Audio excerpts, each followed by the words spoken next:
प्यारे साथियों को नमस्कार। तो कैसे हैं आप सभी? आशा करता हूं आप सभी स्वस्थ मस्त जबरदस्त होंगे। आज हम एक ऐसे टॉपिक पे चर्चा करेंगे जो देश में बड़ा एक चर्चा का विषय बना हुआ है, यूजीसी यूनिवर्सिटी ग्रांट कमीशन और उसके नए नियम। ठीक है जी, जिसके ऊपर प्यारे बच्चों सरकार के ऊपर स्वर्ण बड़े गुस्सा हैं, ओबीसी एससी एसटी के हित में है या स्वर्णों के विरोध में है। इसके ऊपर कुछ बातें रखेंगे जो जेन्युइन होंगी, जिन्हें आप समझ पाएंगे। पढ़ाई के उद्देश्य से भी ये जरूरी है, तो थोड़ा समझने का प्रयास करते हैं।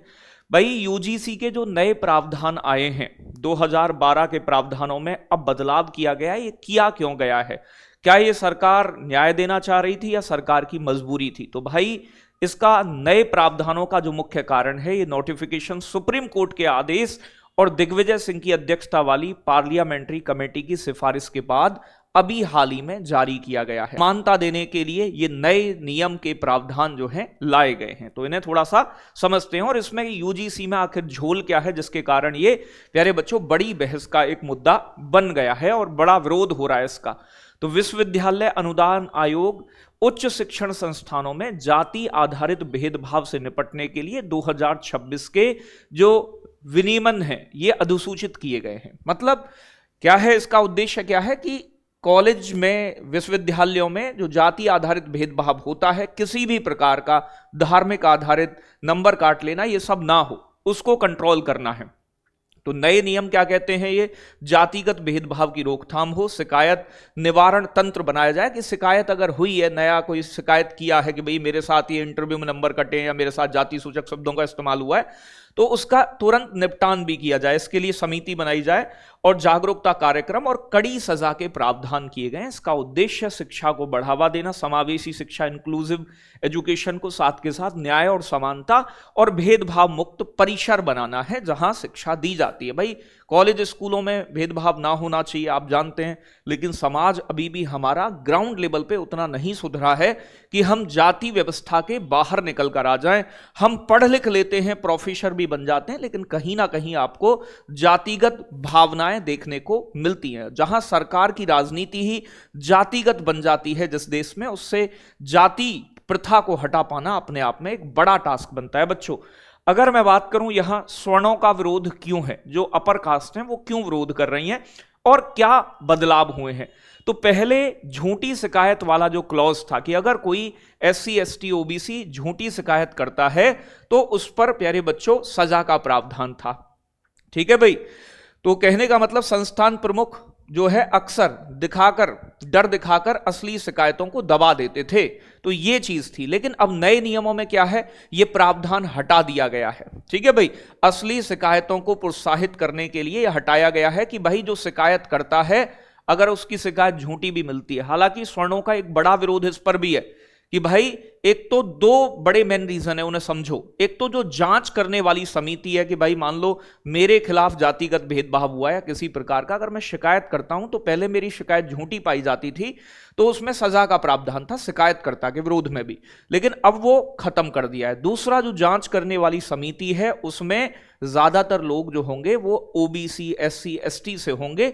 ये स्वर्णों का विरोध है। लेकिन देखो एक बात बताओ, मान लो आप जानते हो कि अगर मैं स्वर्ण हूं फॉर एग्जांपल और मैंने किसी के साथ भेदभाव किया है, तो मेरी जांच करने वाली समिति में अगर स्वर्ण ही होंगे तो शायद कहीं सामने वाले शिकायतकर्ता को वो उचित न्याय भी नहीं मिल पाएगा।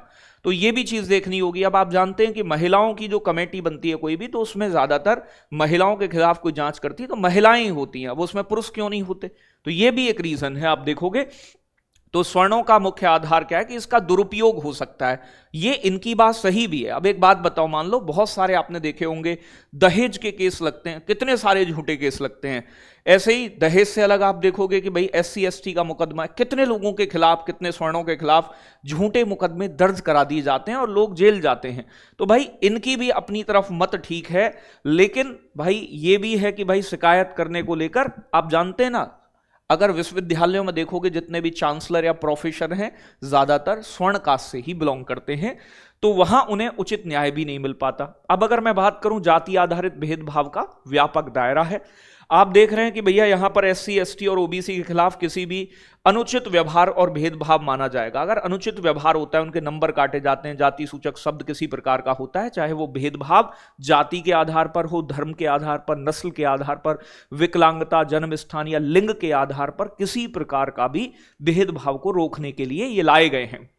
ठीक है भाई, तो यहां पर सबको समान अवसर का केंद्र बने विश्वविद्यालय हमारे प्रत्येक उच्च शिक्षण संस्थान में प्यारे बच्चों समावेशन शिक्षा को बढ़ावा देना है और शिकायतों का निपटाना करने के लिए निपटान मतलब खत्म करने के लिए, शिकायत कम हो, कम मिले तो शिकायत निपटें और शिकायत आ सके जिनके साथ भेदभाव हो रहा है। उचित उद्देश्य इसका यही है नए नियमों का। ठीक है भाई, जो प्यारे बच्चों समता समिति बनाई जाएगी उसका हेड कौन होगा, तो यहां मैं बता रहा हूं आपको बेसिक। तो हेड होगा जो संस्थान का हेड होगा, इंस्टीट्यूशन का हेड इस समिति का, जो जांच करेगी शिकायत की। लेकिन स्वर्णों का एक आरोप यह भी है अपर कास्ट का कि भाई इसमें एक महिला होगी, एक एससी से होगा, एक एसटी से होगा, एक ओबीसी से होगा, एक विकलांग व्यक्ति होगा। लेकिन इसमें स्वर्णों के लिए कहीं स्थान नहीं है कि भाई अगर हमारे खिलाफ कोई जांच हो रही है, अगर किसी ने शिकायत करी है तो उसमें हमारा रिप्रेजेंटेटिव तो है ही नहीं। लेकिन एक चीज और भी है कि जितने भी हेड हैं, मतलब जितने भी जो बड़े बड़े विश्वविद्यालय हैं उसमें मुख्य संस्थानों में हेड स्वर्ण कार्ड से ही है। ठीक है भाई, तो ये चीज भी यहां थोड़ी सी देखने वाली है, जो ध्यान रखनी चाहिए कि भाई स्वर्ण कार्ड से हेड तो हैं इधर, और अगर यहां पर मान लो जनरल कास्ट के ही लोग रख दिए जाएं जांच वाले, तो कहीं ना कहीं एससी एसटी ओबीसी को कभी न्याय मिल ही नहीं पाएगा। ये भी एक दिक्कत है। ठीक है भाई, ये क्या करेगी, ये समिति अर्धवार्षिक रिपोर्ट जारी करेगी अपनी कि कितनी शिकायतें आई, क्या हुई, और निगरानी करेगी। ठीक है भाई, तो ये बैठक करेगी, निगरानी करेगी कि कितनी रिपोर्ट आ रही है, इन सभी चीजों को देखेगी कि भाई कितना भेदभाव चल रहा है, उन पर तुरंत कार्रवाई हो सके। साथ के साथ दंड प्रावधान किए गए कि यूजीसी योजनाओं से बाहर कर दिया जाएगा उस व्यक्ति को, जिस ऐसा होगा तो डिग्री पर रोक लगा दी जाएगी, यूजीसी की मान्यता रद्द कर दी जाएगी। ये सब नियम बनाए गए हैं कि ये समिति जांच करके अगर पाती है कि वास्तव में जातिगत भेदभाव हुआ है तो समिति का अध्यक्ष, मैंने आपको बताया जांच समिति का अध्यक्ष कौन होगा, संस्था का प्रमुख, यानी कि जैसे प्रिंसिपल होता है एग्जाम्पल के तौर पे स्कूल में, ऐसे ही यहां विश्वविद्यालय में वाइस चांसलर होते हैं। अगर आप देखो चिंता का विषय क्या है कि अभी इस समय ज्यादातर जो जांच मतलब आपके चांसलर हैं ज्यादातर विश्वविद्यालयों के आंकड़ों के अनुसार केंद्रीय विश्वविद्यालयों और कॉलेजों में 90% से अधिक ज्यादा स्वर्ण ही हेड हैं। तो इस समिति का हेड ही अगर स्वर्ण होगा तो क्या वो सही न्याय दे पाएंगे? हाँ, ये कह सकते हैं कि ये भी एक समस्या का विषय है। तो मतलब मैं कहूंगा एससी एसटी ओबीसी इसका भी एक विरोध उनकी तरफ से ये है कि भाई हेड ही आपने जनरल से बना दिया है। अभी और भी चीजें बताएंगे हम आपसे। अब समस्या क्या है? आलोचकों का तर्क है यदि भेदभाव का आरोप प्रशासन पर ही लगता है तो प्रशासन का प्रमुख ही निष्पक्ष न्याय कैसे करेगा यदि वो स्वर्ण से है, ठीक है, स्वर्ण कार्ड से बिलोंग कर रहा है। तो यहां पर कॉन्फ्लिक्ट ऑफ इंटरेस्ट जो है वहां हितों का टकराव होगा या नहीं होगा? बिल्कुल। जमीनी हकीकत क्या है आप देखोगे, जितने भी यानी कि प्रोफेसर के पद हैं एससी एसटी ओबीसी के, वो 80 से 90% खाली पड़े हुए हैं विश्वविद्यालयों में। ज्यादातर प्रोफेसर जो हैं वो आपके स्वर्ण कार्ड से ही बिलोंग करते हैं, आप देखेंगे विश्वविद्यालयों में। तो ये एक दिक्कत है, ये तुरंत भरे जाने चाहिए। कुलपतियों की स्थिति अगर आप देखोगे तो यहां पर प्यारे बच्चों जनरल कैटेगरी से सबसे ज्यादा कुलपति हैं, ठीक है जी। अगर मैं बात करूं एससी एसटी ओबीसी से कुलपति यानी कि हेड जो है वो बहुत कम है। ये एक असंतुलन है हमारे यहां पर, तो इसका भी समाधान होना चाहिए। निगरानी तंत्र में क्या होगा? अनिवार्य समान अवसर केंद्र बनाया जाए, ठीक है भाई। वेबसाइट पर शिकायत पोर्टल बने और 60 दिन के भीतर इसका निवारण हो, ये प्रावधान इसमें किए गए हैं निगरानी तंत्र के अंदर जो भी शिकायत होगी उसके लिए।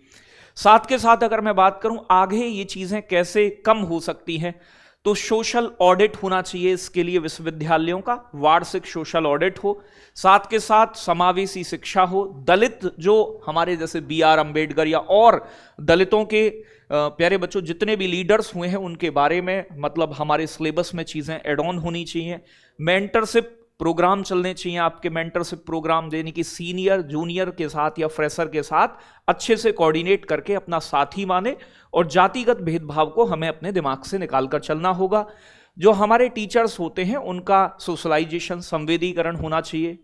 इससे क्या फायदा मिलेगा कि मान लो एक टीचर के मन में ही अगर ये बात है कि मैं अपनी कास्ट या अपर कास्ट के को फायदा पहुंचाऊं या दलित को ना पहुंचाऊं, या दलित को मैं दलित टीचर होने के नाते फायदा पहुंचाऊं, तो ये कहीं ना कहीं एक मूल रूप से हमारी शिक्षा में गंभीर समस्या है। तो इनके लिए टीचर्स को भी प्यारे बच्चों संवेदीकरण करने की जरूरत है। और जो SC ST की फैकल्टी के और चांसलर के पद बहुत कम है या नहीं है, उन पदों पर उन भर्तियों को पूरा करके उन्हें भर देना चाहिए, जिससे कि एक बैलेंस बन पाए।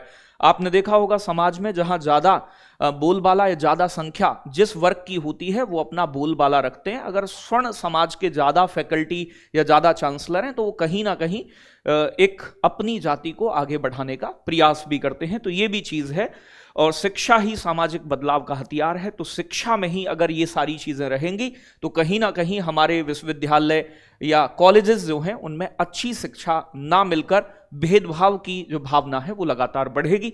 और साथ के साथ सबसे पहले ये कि हमें अपने ऊपर भी काम करना चाहिए। और हमें देखो, ऐसा नहीं है कि स्वर्ण हो या फिर कोई और दूसरी अपर कास्ट है, जातिगत भेदभाव स्वर्णों के खिलाफ भी होता है।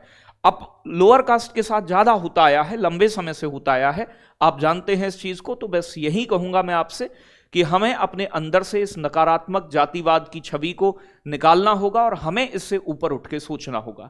साथियों, अभी तक जो मैंने चर्चा की वो उन बातों पर की जो UGC के कानूनी प्रावधान और बाकी चीजें, नियमों में बदलाव हुआ है। लेकिन आप जानते हो कि जहां चुनावी वर्ष हो तो सरकार के नए नए हथकंडे होते हैं कि कैसे हम अपने वोट बैंक को खुश करें। उसी में यहां सरकार ने, यूपी में इलेक्शन है और बाकी चीजें, इसी चीज को साधने के लिए SC ST और OBC को खुश करने के लिए ये प्रावधान लेकर आई है।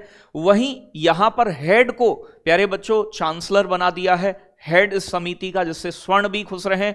और यहां स्वर्णों का जो विरोध है वो यही है कि भाई इसकी जांच समिति में कोई भी स्वर्ण नहीं है, और जो झूठी सजा का प्रावधान था वो खत्म कर दिया है, जिससे कि स्वर्णों के मन में, मतलब इस कानून के और इस नियम के खिलाफ एक द्वेष भावना या विरोध प्रदर्शन देखने को मिला है। तो कहने का मतलब समाज में कोई भी नया कानून आए या कोई भी चीज आए उसका विरोध भी होता है और कुछ लोग उसके सपोर्ट में भी रहते हैं। तो भाई मैं यही कहूंगा कि आप अपने विचार इस वीडियो में जरूर बताइएगा, आपका मानना क्या है कि UGC के प्रावधान सही हैं या फिर गलत हैं। आपके कमेंट का इंतजार रहेगा। जय हिंद, जय भारत।